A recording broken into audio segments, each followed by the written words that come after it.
Cette fois-ci, on cherche à résoudre des inéquations.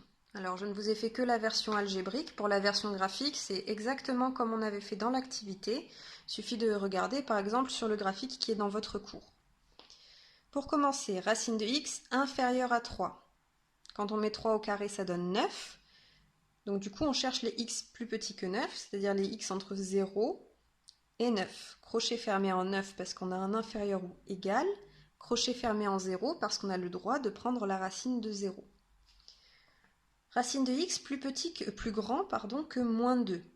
Alors là, on a un nombre négatif, donc on ne sait pas trop si c'est défini la racine, mais là, on vous dit racine de x plus grand que moins 2.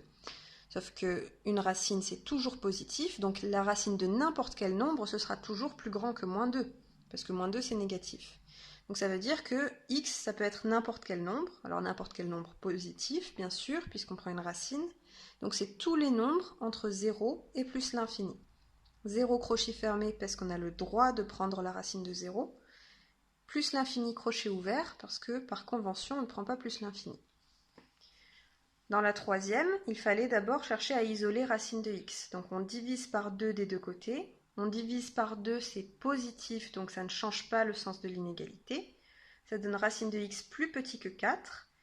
4 au carré, c'est 16, donc ça nous donne tous les x entre 0 et 16. 16 crochets fermés parce qu'on a une inégalité large, inférieure ou égale, et 0 crochet fermé parce qu'on a le droit de prendre la racine de 0.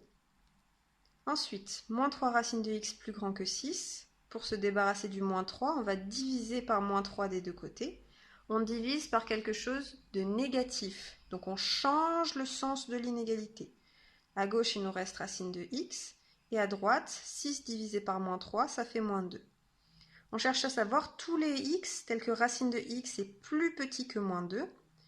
Sauf que moins 2, c'est un nombre négatif. Et la racine, c'est un nombre positif. Donc on ne peut pas avoir quelque chose de positif qui soit plus petit que quelque chose de négatif.